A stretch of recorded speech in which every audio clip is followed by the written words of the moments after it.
La scène Sakura présente chaque année de nombreux arts traditionnels du Japon. Située au milieu du salon, elle permet aux visiteurs de découvrir de nombreux aspects culturels. Les arts de combat, les mascottes, les danses traditionnelles, mais aussi la musique du Japon. Cette année encore, un large panel d'artistes sont venus interpréter de la musique folklorique ou traditionnelle. Le spectacle le plus marquant de ces 4 jours fut peut-être le Enka Matsuri. En une petite demi-heure, ce spectacle à vocation didactique offrait aux spectateurs de passage une plongée dans l'univers du Enka avec 2 artistes venus spécialement pour ce show, la chanteuse Iwasa Misaki et le trio Hayabusa.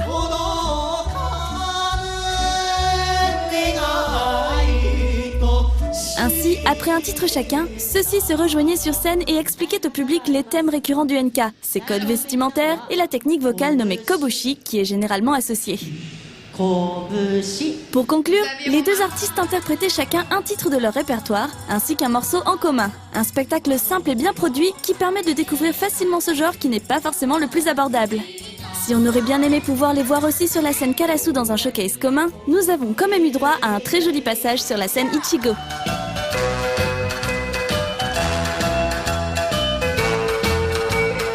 Mizumo est un trio à peine formé depuis quelques semaines pour promouvoir l'univers musical du Enka à travers le monde. Ces 3 jeunes femmes talentueuses nous proposaient de belles mélodies harmonisées à 3 voix et faisaient quelques clins d'œil au public français, notamment au travers de la célèbre comptine « À vous dirai-je maman » dans une interprétation typée Enka et à moitié en français, à moitié en japonais.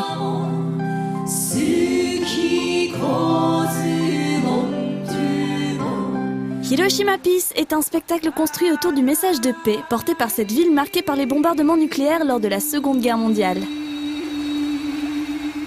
S'enchaîner sur scène plusieurs séquences autour d'un chant, d'une danse, d'une musique, d'un instrument ou encore d'un poème. Un moment d'une grande force poétique, présenté par une troupe d'une 15aine d'artistes qu'on pouvait retrouver par la suite individuellement ou en petits groupes sur la scène Wabi Sabi, située à quelques mètres de là. La chanteuse, conteuse et compositrice Eko Tsumi était de retour pour la 2e année consécutive à Japan Expo. L'artiste proposait une réinterprétation aux accents pop du Kojiki, le plus ancien recueil de poèmes et chansons mythologiques japonais accompagné d'une percussion, d'un piano et d'une flûte.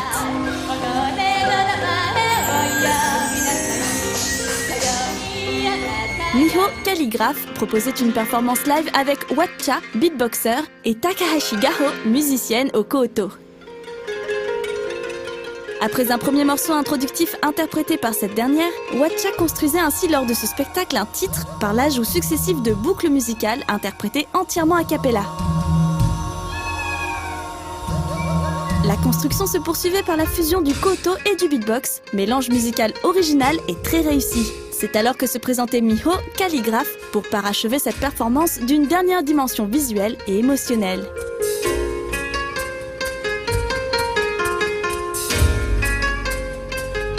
Takahashi Gaho, que nous venons d'évoquer, a également ouvert la scène Sakura et au passage l'ensemble de la J-Music à Japan Expo dès le jeudi matin avec un spectacle en solo dédié au koto. Elle a pris à cette occasion le temps de présenter longuement ses titres et son instrument en français avant de nous proposer ses talents de chanteuse en plus de ceux de musicienne.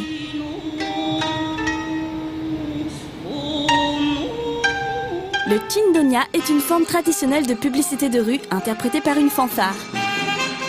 Cet art était présenté à Japan Expo par la troupe Bentenya, composée de 5 musiciennes venant de Nagoya, 3 percussions, un saxophone et un accordéon.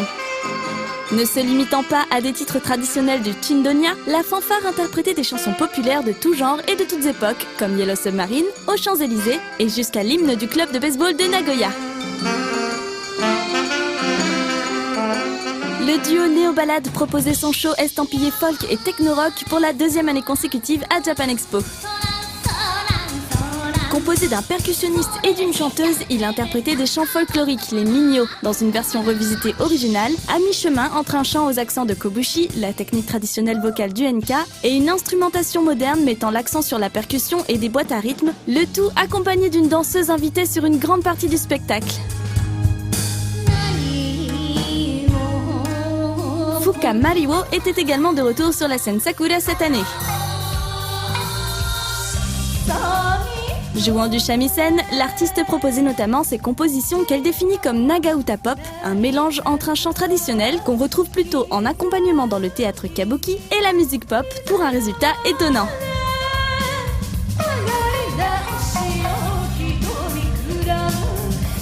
Le groupe Chie s'illustrait quant à lui dans l'art du shigin, une forme de poésie chantée.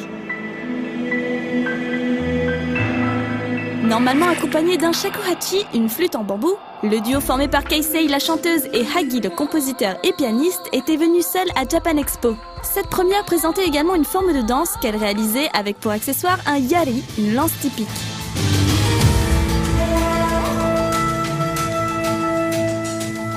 Enfin, l'artiste Miyo conclut cette revue du panel J-Music sur la scène Sakura.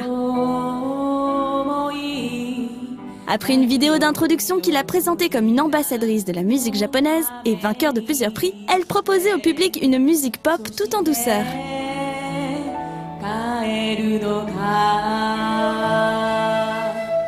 Elle prenait le temps de présenter ses titres au public dans un français très compréhensible qu'elle avait appris lors de ses études, et la traduction de ses chansons en anglais était diffusée simultanément en vidéo.